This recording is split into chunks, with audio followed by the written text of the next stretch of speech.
दोस्तों नमस्कार, जय हिंद, जय भारत। मैं आपके अपने चैनल एम एजुकेशन सफर पर आशा करता हूँ सभी लोग मस्त होंगे। दोस्तों आज मैं जो टॉपिक पढ़ाने जा रहा हूँ वो है बौद्ध धर्म। बौद्ध धर्म का के बारे में ये सेकंड पार्ट है। फर्स्ट वीडियो में फर्स्ट सेशन में आप बना चुका हूँ।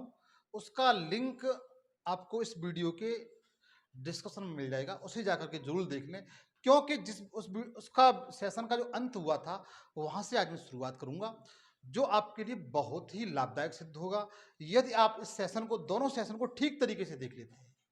तो मैं जानता हूं बौद्ध धर्म से कोई भी क्वेश्चन आता है तो आप बहुत आराम से कर ले जाएंगे। हाँ, एक बात और याद रखिए, आप चाहे पीसीएस की तैयारी कर रहे हैं, चाहे आप टीजीटी की तैयारी कर रहे हैं, चाहे उत्तर प्रदेश पुलिस की तैयारी कर रहे हैं, एसएससी की तैयारी कर रहे हैं, यदि जीएस संबंधी कोई भी पार्ट होता है उसमें और बौद्ध धर्म से कोई क्वेश्चन आता है, तो मैं जानता हूं इन दो सेशनों से आपको निश्चित क्वेश्चन मिल जाएंगे और आपका एक क्वेश्चन सही हो जाएगा। तो आइए हम मिलकर के इसका अध्ययन करते हैं। अध्ययन करने से पहले मेरा अनुरोध आपसे यही है कि आप चैनल पर नए हैं तो प्लीज मेरे चैनल को सब्सक्राइब करिए। सब्सक्राइब जब करिए जब मेरा सेशन आपको अच्छा लगे। ये मेरा दावा है कि यदि आप सेशन को ठीक तरीके से बगैर स्किप किए देख लेंगे तो आप इस सेशन को जरूर लाइक करेंगे, कमेंट्स करेंगे और सब्सक्राइब जरूर करेंगे। तो आइए दोस्तों इसका अध्ययन करते हैं। मैंने पिछले सेशन में आपको ये बताया था कि भगवान बुद्ध काशी तक आ गए थे, अपने ज्ञान का प्रचार प्रसार करते हुए कहां तक आ गए थे, काशी तक आ चुके थे। काशी में उनकी जो मुलाकात होती है वो यश नामक व्यापारी से होती है। कहां पर आ गए थे? काशी पर। तो देखिए आगे बढ़ते हुए भगवान बुद्ध कहां पर आते? काशी में आए थे। काशी में आ गए थे। काशी में क्या घटना घटती है कि काशी में इनकी जो मुलाकात होती है वो एक यश नामक व्यापारी था। कौन था बच्चों? यश नामक व्यापारी था। यश नामक व्यापारी था।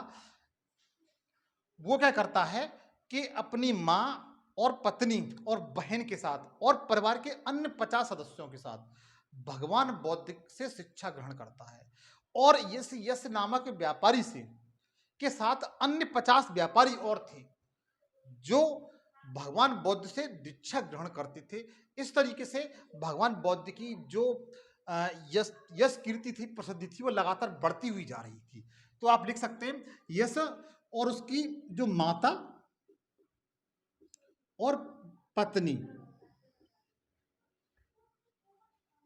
बौद्ध धर्म ग्रहण करते हैं। और इसके साथ साथ एक क्वेश्चन यहां से पूछा जाता है कि भगवान बुद्ध की पहली उपासिकाएं कौन थी। तो आप याद रखिए क्वेश्चन इस तरीके से पूछा जाएगा कि भगवान बुद्ध की जो पहली उपासिकाएं थी वह यश व्यापार की माता थी और पत्नी थी। ये क्वेश्चन पूछा गया है, इसलिए मैंने आपसे जोर दिया है कि इनकी भगवान बुद्ध की प्रथम उपासिका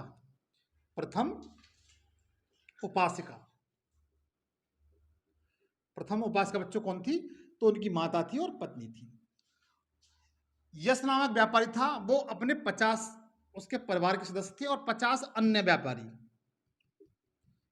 व्यापारी थे, उनके साथ बौद्ध धर्म ग्रहण कर लेता है। इसके बाद क्या होता है कि भगवान बौद्ध हैं वो उर्वेला पहुंचते हैं। कहां पहुंचते हैं? उर्वेला।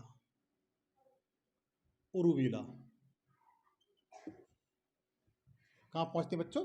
उर्वेला पहुंचते हैं। यहां पर क्या होता है, एक जो भद्र नामक एक व्यक्ति था। कौन था? एक भद्र नामक एक ऋषि थे, ब्राह्मण थे। वो भगवान बुद्ध के संपर्क में आते हैं, उनसे वार्तालाप होती है और कुछ शास्त्रास्त्र होता है उनके बीच में। तो भद्र नामक व्यापारी था, वो ब्राह्मण था, ऋषि था, उसने भगवान बुद्ध को अपना गुरु मान लिया। और भगवान बुद्ध को गुरु मानने के साथ साथ जो भद्र नामक व्यक्ति था उसके साथ 30 अन्य लोग भी थे जो भगवान बुद्ध की शरण में आ गए। उन्हें भद्र संघ कहा जाता था। क्या कहा जाता था? भद्र संघ कहा जाता था। कौन था बच्चों? भद्र नामक व्यक्ति था। भद्र प्लस 30 अन्य लोग, अन्य साथी थे, जिन्हें क्या कहा जाता? भद्र संघ कहा जाता था। भद्र संघ कहा जाता था। क्वेश्चन मित्र पूछा जाता है कि जो भद्र संघ भगवान बुद्ध को कहां मिला था? कहाँ मुलाकात हुई थी? तो बता सकते हैं उर्वेला में। कहाँ हुई थी? उर्वेला में। क्वेश्चन इस तरीके से पूछा जाता है। और यहां पर मित्र एक बात और थी कि यहां पर 3 ब्राह्मणों से मुलाकात होती है। कितने से? 3 ब्राह्मणों से मुलाकात होती है।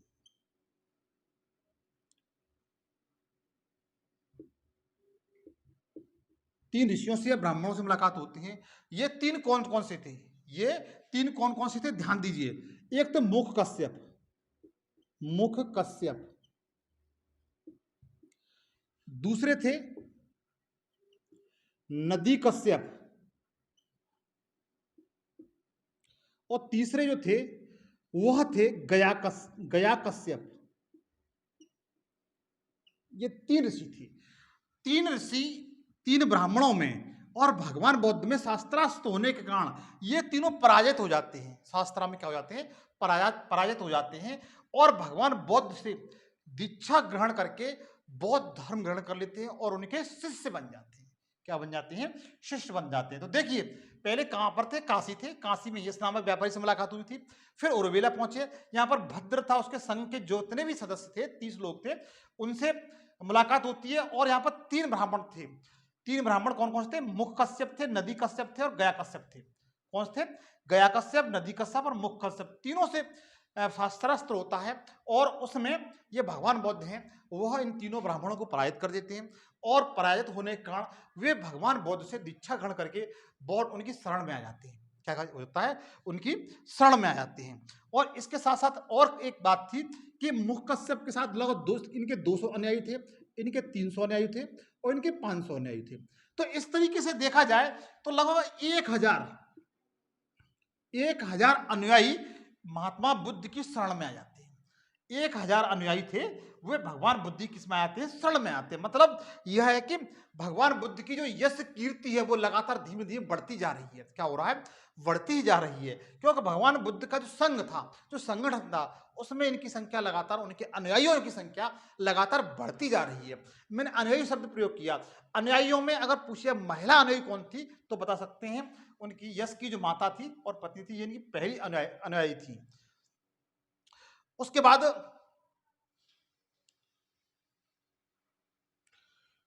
बच्चों ये राजगृह पहुंचते हैं। क्या पहुंचते हैं? राजगृह। ध्यान दीजिए, राजगृह। देखिए, काशी से कहां पहुंचे? उर्वेला। उर्वेला से कहां पहुंचे? राजगृह।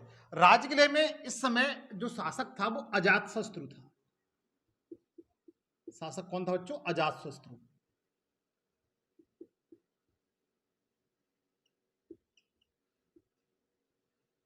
अजातशत्रु शासक था वहां पर, जो हर्यक वंश का था। हालांकि मैं इसके बारे में पढ़ा चुका हूं। राजगृह में इनकी मुलाकात भगवान बौद्ध किससे होती है? और यहाँ के शासक था अजातशत्रु। और अजातशत्रु ने भगवान बुद्ध को एक विहार दान में दिया था। इसे वेणु विहार कहा जाता है। क्या कहा जाता है? वेणु वन विहार कहा जाता है। वेणु वन विहार। अजातशत्रु ने कहा कि ये जो विहार है, वन है, ये क्षेत्र, ये जो बाग है वो आपके लिए है। आप यहाँ पर आइए और यहाँ पर विश्राम कीजिए, ये आपके लिए है। तो क्वेश्चन पूछा जाता है इंपोर्टेंट। देखो बच्चों, यहीं से क्वेश्चन पूछने की शुरुआत हो जाती है। वेणु वन विहार किसने सिद्धार्थ मतलब भगवान बुद्ध को दान में दिया था? तो बता सकते हैं अजातशत्रु ने। किसने?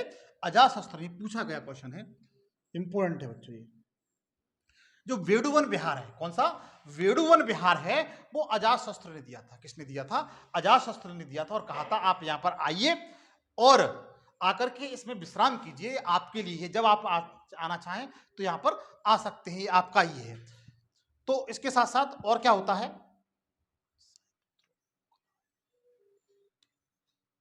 यहाँ पर 4 शिष्य और मिलते हैं। 4 शिष्य और मिलते हैं। 4 शिष्य मिलते हैं जिनका नाम इस तरीके से था। शाहीपुत्र,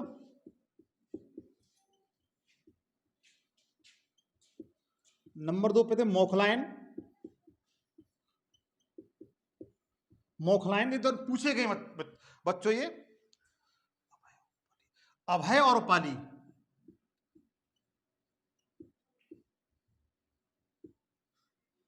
उपाली, ध्यान दीजिए, ये जो चार थे, चार शिष्य थे, इनके शिष्य बन जाते हैं।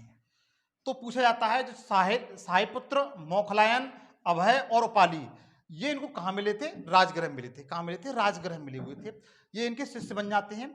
कंडीशन ये है, क्वेश्चन कैसे पूछा जाता है कि जब भगवान बुद्ध की मृत्यु हुई थी तो सांची के स्तूप में, सांची का जो स्तूप था उसमें भगवान बुद्ध के साथ किन दो शिष्यों की अस्थियों को दफनाया गया था? तो आप बता सकते हैं इसमें साहिपुत्र थे और मोखलायन थे। कौन थे? साहिपुत्र और मोखलायन। दोबारा फिर समझिए कि जो भगवान बुद्ध की जो अस्थियां थी जो सांची के स्तूप में रखी गई थी, उनके साथ दो उनके शिष्य थे जिनकी अस्थियां रखी गई थी। उनमें कौन कौन से थे? तो साहिपुत्र थे और मोखलायन थे। कौन थे? साहिपुत्र और मोखलायन को उनकी अस्थियों के साथ ही दफनाया गया था। ये क्वेश्चन यहां से बन सकता है इस तरीके से। उसके बाद ये होता है,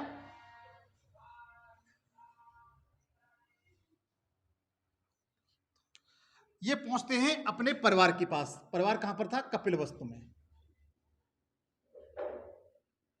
कहां पर था? कपिलवस्तु में। कपिलवस्तु वही जहां पर ये पैदा हुए थे। यहां पर अपने परिवार के इतने लोग थे, उनको शिक्षा देते हैं। परिवार के सदस्यों को क्या करते हैं? दीक्षा देते हैं। क्या करते हैं? दीक्षा देते हैं। और यहां पर एक इनको उद्धार मिलता है। क्या मिलता है? अनुपयी उद्धान।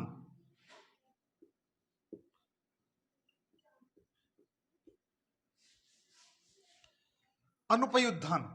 तो देखिए, जो यहाँ के जो लोग थे कपिलवस्तु के, इन्होंने भगवान बुद्ध को अनुपयी उद्यान दान में दिया था। क्या किया था? अनुपयी उद्यान दिया कि ये उद्यान, ये आश्रम है, आपके लिए है, आप यहाँ पर आइए और ये आपके लिए है।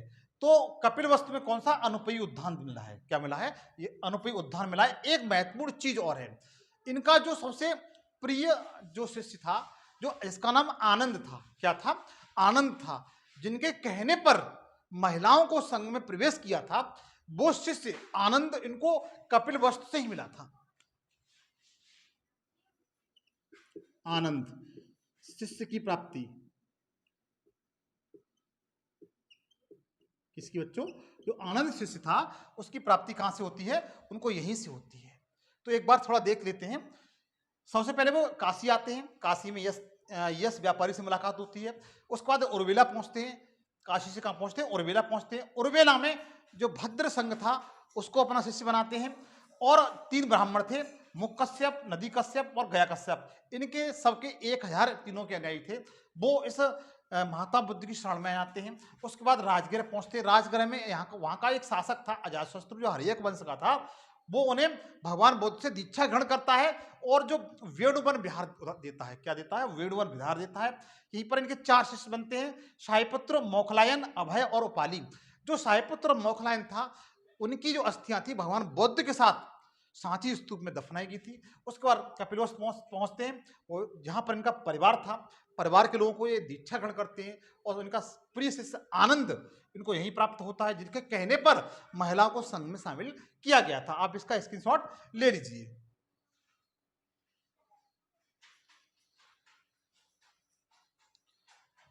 देखिए मित्र, इसी तरीके से भगवान बुद्ध की जो यश कीर्ति है वो लगातार बढ़ती हुई जा रही है। उस समय कंडीशन एक ऐसी आती है कि भगवान बुद्ध को मारने का प्रयास भी किया जाता है, क्योंकि एक कहावत है कि देखिए, उसके बाद ये कहां पहुंचते हैं? कपिलवस्तु का राजगृह पहुंचते हैं। कहां पहुंचते हैं बच्चों? राजगृह। कहां पहुंचते हैं? राजगृह पहुंच जाते हैं। कपिलवस्तु के साथ बाद कहां पहुंचते हैं? राजगृह। राजगृह में कंडीशन ये होती है कि भगवान बुद्ध की यश कीर्ति बहुत बढ़ गई थी। तो इनका एक चचेरा भाई था देवदत्त। कौन था? देवदत्त। देवदत्त ने इनको मारने का 3 बार प्रयास किया, लेकिन वो 3 बार असफल रहा। क्या रहा? असफल रहा। तो यहां पर क्या होता है कि देवदत्त इनको मारने का 3 बार प्रयास करता है। असफल प्रयास करता है। क्या करता है बच्चों? असफल प्रयास करता है।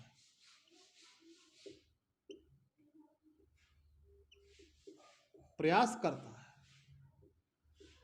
क्योंकि भगवान बुद्ध बहुत प्रसिद्ध हो गए थे।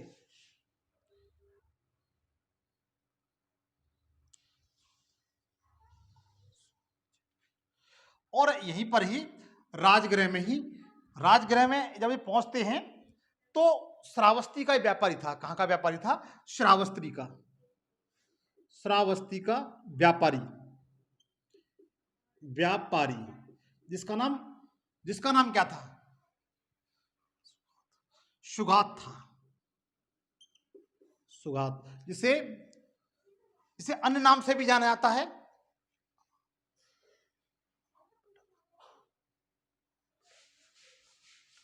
जिसे अनाम पिटक कहा जाता है। क्या कहा जाता है बच्चों? अनाम पिटक। ध्यान दीजिए, ध्यान दीजिए, यहां से क्वेश्चन बनता है, इंपोर्टेंट क्वेश्चन है। जो सुगात था, सुगात ने जिसे अनाम पिटक कहा जाता है, इन्होंने भगवान बुद्ध को एक बिहार दिया था। क्या दिया था? बिहार दिया था, जिसे जेतुवन कहा जाता है।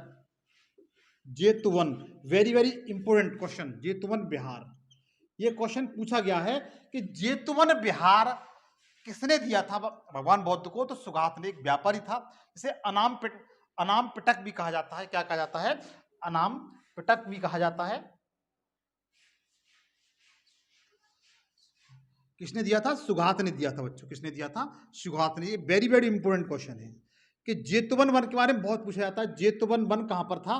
तो जेतवन वन राजगृह में था, सॉरी श्रावस्ती में था। कहां पर था बच्चों? श्रावस्ती में था। जेतवन वन कहां पर था? श्रावस्ती में था। जिसे सुगात नामक व्यापारी था, जिसका नाम अनाम पिटक, ये दोनों नाम पूछे जाते हैं। सुगात भी आ सकता है और अनाम पिटक भी आ सकता है। जेतवन बिहार कहां पर था? श्रावस्ती में था। कहां पर था? श्रावस्ती में था। क्योंकि जब ये सुगात राजगृह पहुंचा भगवान बुद्ध से मिलने के लिए, तभी इन्होंने कहा आप श्रावस्ती आइए, वहां पर हमने आपके लिए एक बिहार है, वो आपको दान में दिया है। तो यद्यपि ये क्वेश्चन पूछा जाता है कि भगवान बुद्ध ने अपना अधिकांश जो आवास था, बरसात के दिनों में प्रचार प्रसार बंद कर देते थे, तो ऐसी कंडीशन में वे अधिकांशतः श्रावस्ती में ही रुकते थे। कहां रुकते थे? श्रावस्ती में ही रुकते थे। तो भगवान बुद्ध ने अपना अधिकांश जो आवास बिताया है, अपना समय बिताया है, वो श्रावस्ती में ही बिताया है। कहां? और श्रावस्ती में कहां पर? जेतुवन में, जिसे सुगात नामक व्यापारी ने उन्हें दिया था। एक कंडीशन और थी कि जो एक व्यापारी लड़की और थी, एक व्यापारी की लड़की थी, की पुत्री थी,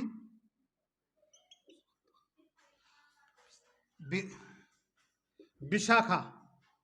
एक व्यापारी की पुत्री थी विशाखा। विशाखा ने भी भगवान बुद्ध को सुब्बाराव,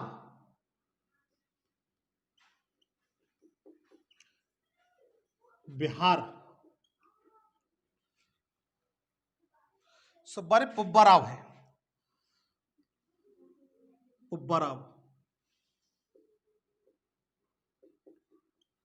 पुब्बाराव बिहार भगवान बुद्ध को दिया था। तो ये दोनों पूछे जाते हैं। एक तो जेतवन वाला पूछा जाता है, जेतवर सुगात ने दिया था, और पुब्बाराव बिहार ये विशाखा ने दिया था। किसने दिया था बच्चों?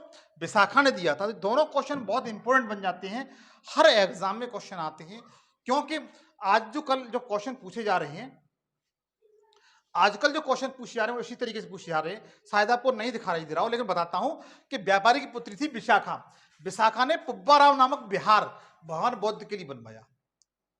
जो पुब्बाराव जो बिहार था, जिसे व्यापारी की पुत्री विशाखा थी, उन्होंने भगवान बुद्ध को दान में दिया। जिस तरीके सुगात नामक व्यापारी ने जेतवन बिहार दिया था।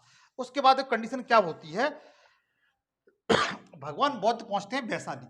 कहां पहुंचते हैं? वैशाली।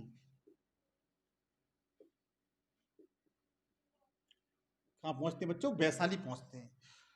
वैशाली में क्या होता है? वैशाली में भगवान बुद्ध को कुटाग्रशाला, कुटाग्रशाला बिहार दिया था। क्या दिया? कुटाग्रशाला बिहार दिया था। वैशाली एक गढ़ राज्य था। वहां के जो गढ़ शासक थे, उन्होंने भगवान बुद्ध को बुला करके कुटाग्रशाला बिहार उनके लिए दान में दिया था, ताकि भगवान बुद्ध यहाँ पर वैशाली में कभी भी आए तो वो उसमें निवास कर सकते हैं, रह सकते हैं और अपने धर्म का प्रचार प्रसार कर सकते हैं। तो वैशाली जो गढ़ था, जो राज्य था, वैशाली जो गढ़ था, गढ़ का मतलब ये होता है, वैशाली एक, जैसे भारत है आज, भारत में 28 राज्य हैं, उसी तरीके से वैशाली था। वैशाली में छोटे छोटे राज्य हुआ करते थे जिन्हें गढ़ कहा जाता था। क्या कहा जाता बच्चों? गढ़ कहा जाता। उन गढ़ों के शासक ने कुटाग्रशाला बिहार दिया था। क्या दिया था? कुटाग्रशाला बिहार दिया था। ये क्वेश्चन पूछा जाता है। और यहीं पर वैशाली में एक इंपोर्टेंट घटना घटी थी। घटना ये घटी थी बच्चों कि आनंद अपने प्रिय शिष्य आनंद के कहने पर, आनंद के कहने पर महिलाओं को संघ में प्रवेश कराया, संघ में प्रवेश कराया। और मतलब यह है कि क्वेश्चन पूछा जाएगा कि किसके कहने पर, किस शिष्य के कहने पर भगवान बुद्ध ने महिलाओं को अपने संघ में प्रवेश कराया था। यद्यपि महात्मा बुद्ध इसके बहुत विरोधी थे, अपने संघ में महिलाएं को प्रवेश करना नहीं चाहते थे। वे कहते थे कि यदि कोई संघ 1000 वर्षों तक चलेगा, लेकिन महिलाओं को सम्मिलित होने से वह संघ 500 वर्ष में ही खत्म हो जाएगा। हालांकि इसके पक्ष में नहीं थे, लेकिन प्रिय शिष्य आनंद के कहने पर उन्होंने महिलाओं को अपने संघ में प्रवेश कराया। वो कहां कराया था? वो वैशाली में कराया था बच्चों। कहां कराया था? वैशाली में कराया था। और इनकी प्रथम जो संघ में प्रवेश होने वाली जो प्रथम महिला थी, वो इनकी जो मौसी थी, जिन्होंने इसका लालन पालन पोषण किया था, जिनका नाम गौतमी प्रजापति था। प्रथम महिला प्रजापति गौतमी। कौन थी बच्चों? प्रजापति गौतमी थी। कौन थी बच्चों? प्रजापति गौतमी थी। और वैशाली में ही एक घटना घटती है कि जो वैशाली की गणिका थी, जिसे वैश्या कहा जाता था, वैशाली की जो गणिका थी, जिसे वैश्या कहा जाता, उस वो भी इसी में बौद्ध के महात्मा बुद्ध के प्रभाव में आई और उसने भी बौद्ध धर्म ग्रहण कर लिया। और उसने आम्रपाली जो थी, जिसका नाम क्या था गणिका का? आम्रपाली। आम्रपाली नामक वैश्या थी, एक गणिका थी, वह भी भगवान बौद्ध का जो संघ था उसमें सम्मिलित हुई और आम्रपाली बिहार उसने दान में दिया। क्या दिया? आम्रपाली विहार उसने दान में दिया भगवान बुद्ध को। तो देखिए, राजगृह में पहुंचे। एक बात देखिए, राजगृह में पहुंचे। राजगृह में इनको देवदत्त ने, इनका जो चचेरा भाई था, उन्होंने इनकी प्रसिद्धि को देखते हुए उन्होंने 3 बार मारने का असफल प्रयास किया। और श्रावस्ती में ही एक व्यापारी था सुधात, उसने जैतवन बिहार दिया।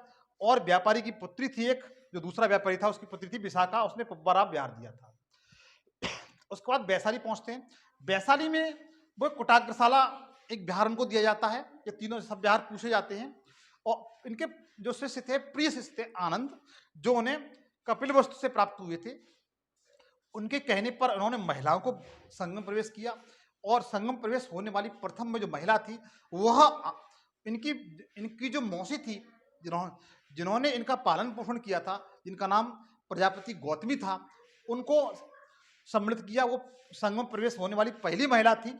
और वहीं की वैशाली की गणिका थी आम्रपाली, जो एक वैश्या थी, उसे भी अपने संघ में प्रवेश किया। आम्रपाली ने आम्रपाली बिहार उनको भगवान बुद्ध को दिया। ये क्वेश्चन पूछे जाते हैं। उसके बाद देखिए,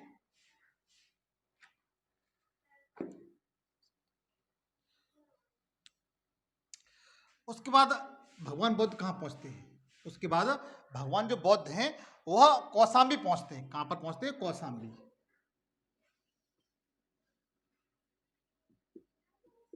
कभी कभी सीरीज पूछ दी जाती है, सीरीज को आप याद रखेंगे। अपना धर्म का प्रचार प्रसार करते हुए कहां पहुंचते हैं? कौशाम्बी। कौशाम्बी में उस समय एक शासक था उदयन। उदयन का एक मित्र था पिंडोरा, बौद्ध भिक्षु पिंडोरा था। पिंडोरा के पिंडोरा से शिक्षा ग्रहण करके बौद्ध धर्म उसने अपना लिया था। जो कौशाम्बी का शासक था उदयन, उसने बौद्ध भिक्षु पिंडोरा के प्रभाव में आकर के बौद्ध धर्म ग्रहण कर लिया। क्या कर लिया इसने? बौद्ध धर्म ग्रहण कर लिया। क्या कर लिया बच्चों? बौद्ध धर्म ग्रहण कर लिया।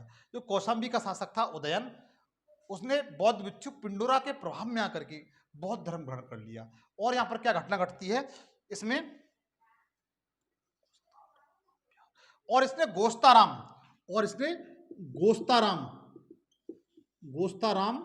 बिहार भगवान बौद्ध को दान में दिया। कौन सा? गोस्ताराम बिहार भगवान बुद्ध को दान में दिया। यद्यपि सारे क्वेश्चन पूछे जाते हैं कि गोस्ताराम बिहार कहाँ पर है, कौशाम्बी में, किसने दान में दिया था, ये पूछा जाता है। उदयन किसके प्रभाव में आकर के बौद्ध ग्रहण उसने धर्म किया? तो उसका एक बौद्ध भिक्षु था पिंडोरा के प्रभाव में आकर के बौद्ध धर्म ग्रहण उसने कर लिया था। उसके बाद फिर ये वैशाली पहुंचते हैं। कहां पहुंचते हैं? वैशाली पहुंचते हैं। फिर वैशाली पहुंचते हैं। वैशाली में क्या होता है कि एक प्रसिद्ध डाकू था जिसके बारे में आपने पढ़ा होगा, अंगुलमान डाकू। जिसका नाम क्या था? अंगुलमान डाकू।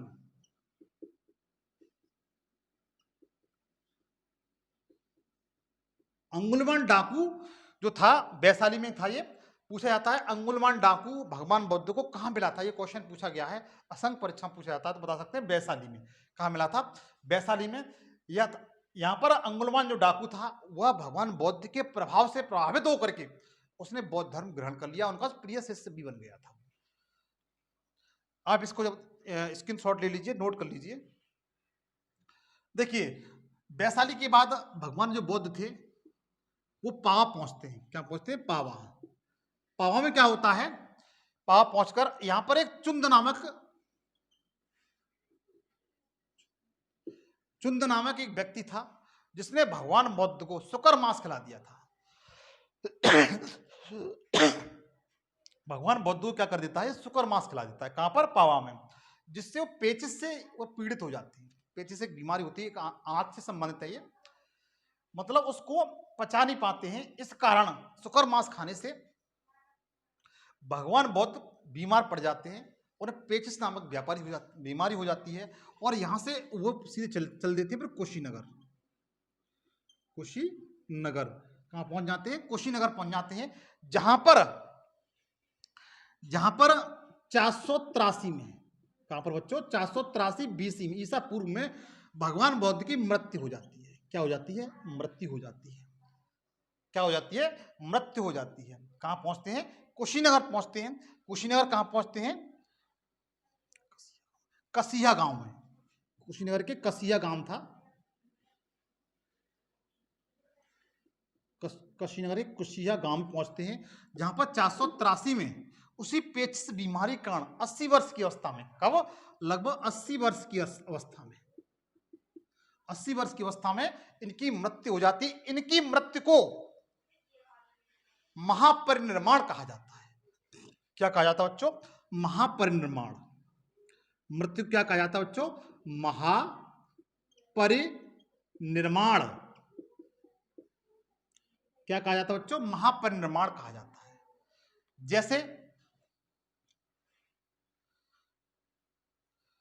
जिस तरीके से उन्होंने प्रथम उपदेश दिया था उसको धर्मचक्र प्रवर्तक कहा गया, इसी तरीके से इनकी मृत्यु क्या कहा गया? महापरिनिर्वाण कहा गया। क्या कहा गया बच्चों? महापरिनिर्वाण कहा गया।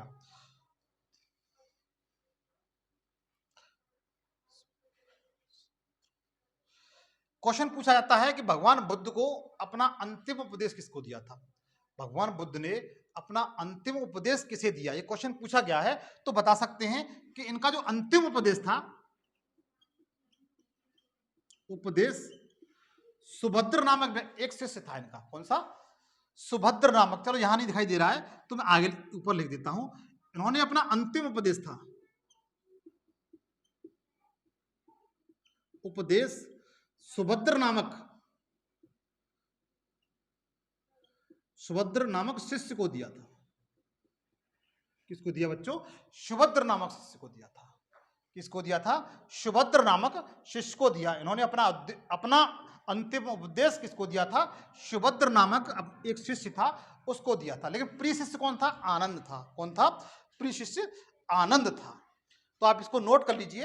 अब कौन कौन से विहार थे जो मैंने आपको इसमें बताए थे, दोनों सेशन में कौन कौन से विहार किस किस ने दिए हैं, कहाँ कहाँ पर हैं, ये क्वेश्चन पूछा जाता है। मैचिंग के लिए क्वेश्चन पूछा जाता है। अगर आप पीसीएस ऐसा एग्जाम दे रहे हैं, आईएएस ऐसा एग्जाम दे रहे हैं, तो वहां पर क्वेश्चन ये आ सकते हैं और आते भी हैं। और छोटे मोटे एग्जाम में पूछे जाते हैं, चाहे उत्तर प्रदेश पुलिस दे रहे हो, एसएससी दे रहे हो, कोई भी एग्जाम दे रहे हो, तो यहाँ से क्वेश्चन आते ही आते हैं कि कौन सा विहार किसने दिया, कहाँ पर था। तो इसके बारे में बताऊंगा, मैं एक चार्ट बनाऊंगा। आप जब तक इसका स्क्रीनशॉट ले लीजिए।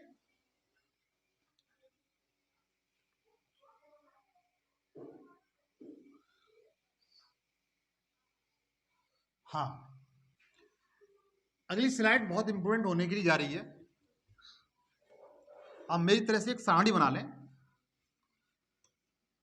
अगर स्टडी रूम है तो सारणी को बना करके आप अपने रूम में लगा लें, ताकि आपको हमेशा के लिए ये सब कुछ याद हो जाए। अगला ये वेरी वेरी इंपॉर्टेंट है, स्टार लगा लीजिए इस पर।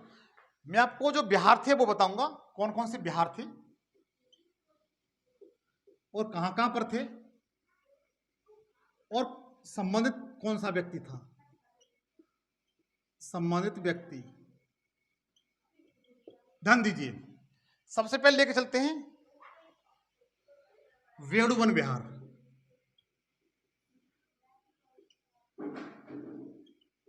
वेणुवन बिहार ये कहां पर था? राजगृह में था। कहां पर था? राजगृह में था। कहां पर था? राजगृह में था। और ये किसने दिया था? ये बिंबिसार ने दिया था। किसने दिया था? बिंबिसार ने दिया था। किसने दिया था? बिंबिसार ने दिया था। एक मिनट, किसने दिया था बच्चों? बिंबिसार ने दिया था। ये पूछा जाता है कि बेड़वन बिहार कहां पर है? राजगृह में है। और इसे किसने भगवान बुद्ध को दिया था?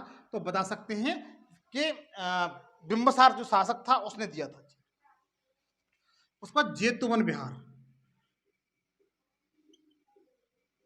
जेतुवन जो बिहार था ये कहां पर था? तो ये जेतुवन बिहार था बच्चों, ये श्रावस्ती में था। कहां पर था? श्रावस्ती में। कहां पर था? श्रावस्ती। कौशाम्बी की राजधानी थी उस समय। किसकी राजधानी थी? कौशाम्बी की राजधानी थी।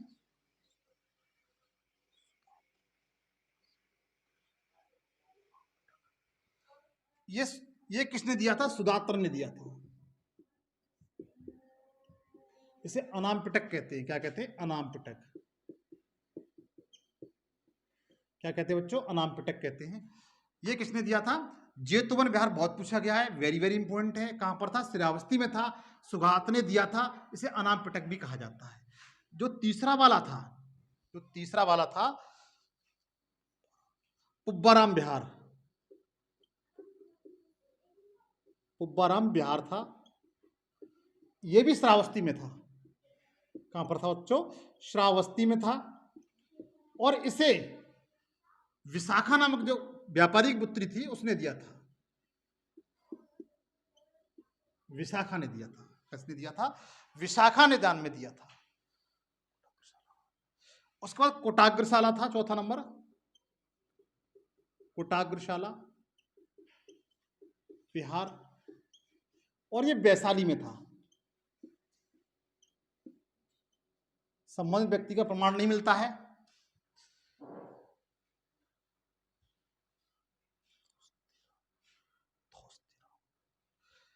अगला है थोस्तेराम बिहार। ये कहां पर था? ये पूछा गया है। थोस्तेराम बिहार ये कौशाम्बी में था बच्चों। कौशाम्बी में था। और उदयन ने, किसने? उदयन जो शासक था कौशाम्बी का, उसने भगवान बौद्ध को दान में दिया था। और लास्ट है अशोकाराम बिहार। अशोकाराम विहार। कौन सा? अशोकाराम बिहार था। यह पाटलिपुत्र में था।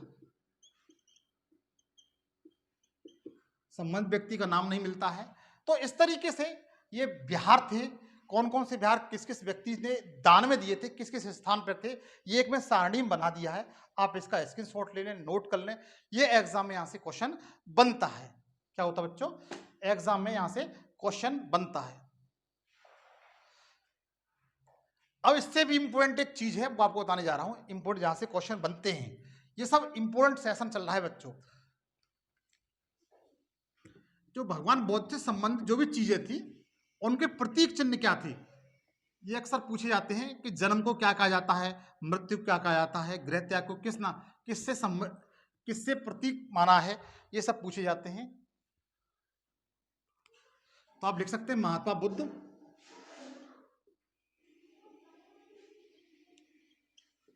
घटना और प्रतीक चिन्ह, और प्रतीक चिन्ह, ये क्वेश्चन बनते हैं बच्चों यहां से। तो ध्यान दीजिए, जब भगवान बुद्ध गर्भ में थे, किस में थे? गर्भ में थे।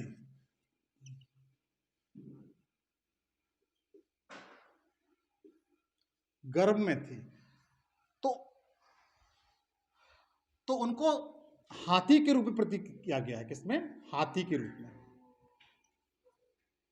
भगवान बुद्ध को जब गर्भावस्था में थे तो हाथी के रूप में प्रतीक बताया गया है। उसके बाद जन्म होता है। उसके बाद जन्म होता है।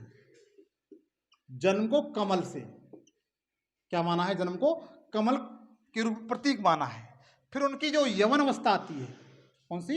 युवा होते यौवन अवस्था आती है। कौन सी अवस्था बच्चों? यौवन अवस्था आती है। यौवन अवस्था को सांड से, किससे बच्चों? सांड से प्रतीक माना है। ये इंपोर्टेंट है, पूछे गए हैं। और चौथे नंबर पर जो गृह त्याग था, गृह त्याग करते हैं, उसे घोड़े से प्रतीक रूप में माना गया है। किससे?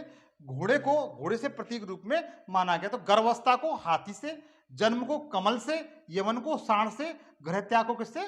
घोड़े से प्रतीक चिन्ह के रूप में माना गया है।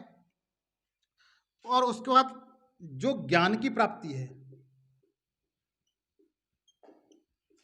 ज्ञान की प्राप्ति को पीपल के वृक्ष, पीपल के वृक्ष के रूप में प्रतीक माना है। किसमें? पीपल के वृक्ष के रूप में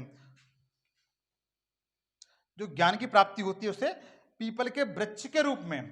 और जो ज्ञान का प्रचार प्रसार था, क्या था? ज्ञान का प्रसार था। ज्ञान का प्रसार, ज्ञान के प्रसार को शेर के रूप में प्रतीक माना है। किसके रूप में? शेर के रूप में बच्चों प्रतीक माना है।